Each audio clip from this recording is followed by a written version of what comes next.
Queridos irmãos em Cristo, é uma alegria muito grande voltar a estudar a Palavra de Deus juntamente com vocês.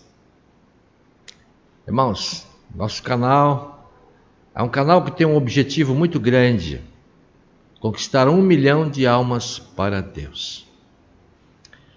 Se você puder se inscrever, você que não é inscrito ainda, se inscreva. Se você puder compartilhar a mensagem, compartilha. Nós temos uma obra muito grande e precisamos que essa obra alcance 1 milhão de pessoas. Então, irmãos, nosso objetivo é fazer da melhor maneira possível, levar conhecimento da salvação. Hoje nós vamos estudar aqui na primeira carta de Pedro, apóstolo Pedro. Os evangelhos foram escritos por vários apóstolos. Inclusive o apóstolo Pedro também deixou relatado aqui muitas coisas, muitas orientações para o povo de Deus. Destas orientações, o apóstolo Pedro fala também aos líderes, aqueles que são os pastores, os presbíteros, os anciões, os diáconos, as pessoas que conduzem a obra de Deus. E nesse estudo de hoje, o apóstolo Pedro fala como se deve comportar aqueles que são pastores, aqueles que são presbíteros e obreiros da obra de Deus. No capítulo 5 da primeira carta de Pedro, Pedro fala assim, olha: aos presbíteros que estão entre vós, admoesto eu, quer dizer, eu estou orientando vocês, que sou também presbítero com eles, testemunha das aflições de Cristo. Pedro então estava dizendo que Pedro também era presbítero, e sendo presbítero, ele era também testemunha das aflições de Cristo. Irmãos, nós que pregamos o Evangelho, nós também somos testemunhas do Senhor. Quando o Senhor nos chama, Ele nos chama para ser testemunhas do Senhor para todos aqueles que ainda não conhecem a palavra de Deus, que não conhecem o plano da salvação. E continuando, ele diz assim, olha: e participante da glória que há de revelar. Pedro estava dizendo que ele era testemunha de Cristo e também é participante da glória que havia de se revelar, que é a volta do nosso Senhor Jesus Cristo. Não podemos pregar um evangelho sem motivação, sem objetivo. Nosso objetivo é a salvação. Nosso objetivo é alcançar a glória de Deus. E o apóstolo Pedro estava dizendo que ele também era participante da glória de Deus, dessa glória que há de vir ainda, que vai se manifestar.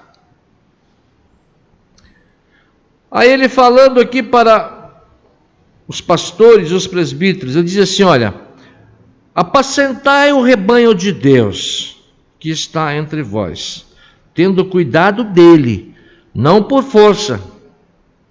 Ele está dizendo aqui, olha, vocês apacentem o rebanho, que vocês fazem parte dele, que está no meio de vocês, mas não por força, não faça nada obrigado. Vocês têm que fazer tudo de livre e espontânea vontade, com amor, com carinho, para que a obra de Deus alcance o objetivo necessário.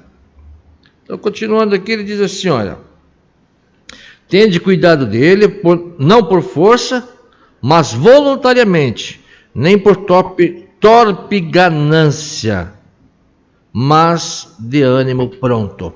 Irmãos, ele está dizendo aqui, prevendo já o que iria acontecer no futuro, o que está acontecendo agora, que muitos pastores, eles administram o rebanho de Deus por ganância.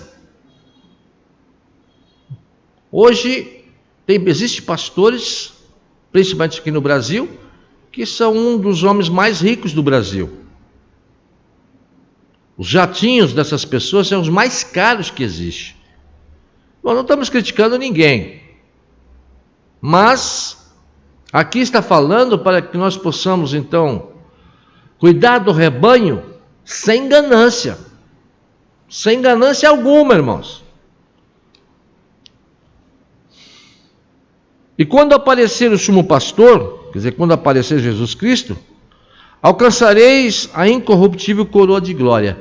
Quando Jesus voltar, ele tem uma recompensa para aqueles que estão cuidando do rebanho de Deus. Cada um vai receber uma coroa de glória, irmãos. Compensa cuidar do rebanho de Deus sem ganância, mas com amor, com carinho.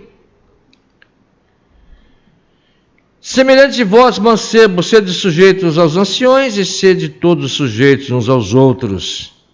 Aqui ele está falando de humildade. Nós não podemos ser, então, orgulhosos, querendo ser mais uns do que os outros. Ele está dizendo que nós temos que ser, então, não é porque somos pastores, nós devemos nos sentirmos iguais a todos, tendo humildade. Ele diz aqui, revestindo-vos de humildade, porque Deus resiste aos soberbos, mas dá graças aos humildes. Aqueles que são pastores não podem ter orgulho, não podem ser prepotente, tem que se revestir da humildade, irmãos. Sermos humildes, para que a obra de Deus alcance, então, o objetivo da salvação. E que ninguém vai se afastar da obra de Deus por uma má conduta, por orgulho daqueles que administram o rebanho de Deus.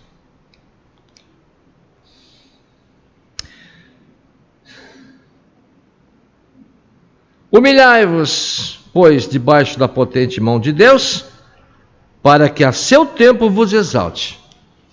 Diante da presença de Deus, diante do compromisso de cuidar da obra de Deus, temos que nos humilhar na presença do Espírito Santo, na presença de Deus, para que Deus possa então nos exaltar no momento certo, no momento correto, lançando sobre Ele toda a vossa ansiedade, porque Ele tem cuidado de vós. Não podemos ficar ansiosos, com medo, como vamos viver, como não vamos viver, se vamos ter para comer, se não vamos, se vamos ter para vestir, se não vamos. Porque aqui ele está dizendo que Jesus Cristo, nosso Deus, Ele cuida de nós. Não precisamos administrar a obra de Deus pensando no dinheiro. Não, porque toda a nossa ansiedade nós colocamos nele, para que Ele possa então cuidar de nós, como Ele prometeu que vai cuidar. No verso 8, ele diz assim, olha, sede sóbrios, vigiai. Sede sóbrios quer dizer o quê? Ficai atentos. Vigiai. Quer dizer, toma cuidado. Mas por quê? Ficar atento, tomar cuidado. Qual o motivo? Ele diz aqui, olha, porque o diabo, o vosso adversário, anda em derredor, bramando como leão, buscando quem possa tragar. Irmãos, aqueles que são ministros do Evangelho, que são pastores, que são obreiros, que são evangelistas, diáconos, essas pessoas, o diabo tem um projeto muito grande em cima dessas pessoas. Ele quer derrubar essas pessoas de qualquer forma. Por quê? Porque são líderes, são pessoas que estão ganhando almas para o reino de Deus. Então o diabo fica em cima dos pastores, tentando fazer com que eles caiam em tentação. E aí, irmãos, ele diz assim, olha, sede sóbrios, vigiai, porque o vosso adversário anda de redor, bramando como leão, buscando a quem possa tragar. Ao qual resistir firmes na fé. Irmãos, temos que resistir firme na fé, para não cairmos em tentação, irmãos, porque a tentação é que nos derruba. Quando que o diabo pode nos tragar? quando nós caímos em tentação, irmãos. Temos que vigiar, vigie você. Vigiem todos, para que não vamos cair em tentação. E se nós caímos em tentação, o diabo nos vence. Ao qual resistir firmes na fé, sabendo que as mesmas aflições se cumprem entre os vossos irmãos no mundo. Quer dizer, tudo que acontece de aflição para nós, para mim, não é só comigo, irmãos. As aflições é para todos aqueles que pregam o Evangelho, todos aqueles que são pastores, são evangelistas, são anciões, todos aqueles que têm uma responsabilidade de ganhar almas, eles correm também o risco das tentações. Por isso, irmãos, temos que estar firmes na fé, ele diz aqui. Para ser um homem de Deus, precisa ter fé. Para ser um homem de Deus, precisa ter confiança no Deus vivo. Saber quem Ele é, qual é a sua importância na obra de Deus. Irmãos, então esse estudo de hoje é um estudo que fala sobre aqueles que são pastores, que são evangelistas, que são obreiros, aqueles que cuidam do rebanho de Deus, que precisam fazer a obra de Deus, não pensando no dinheiro, mas fazer com humildade, com amor, e tomar cuidado para não cair em tentação, porque o diabo é o nosso adversário, ele anda bramando como um leão buscando a quem ele possa tragar, irmãos, principalmente aqueles que são líderes. Então, fiquem atentos, e ele diz aqui, sede sóbrios e vigiai, quer dizer, fiquem atentos, fiquem em alerta, porque o diabo tenta derrubar todo aquele que faz a obra de Deus. Nós estamos chamando para se inscrever no nosso canal, e se puder compartilhar essa mensagem, se conhecer alguém que é pastor, que é ministro, que está começando agora, passe essa mensagem, irmãos. Essa mensagem são para aqueles que querem ser líderes na obra de Deus. Que o Senhor Jesus esteja com todos vocês, dando paz e alegria no vosso coração. Amém. Glória a Deus, irmãos.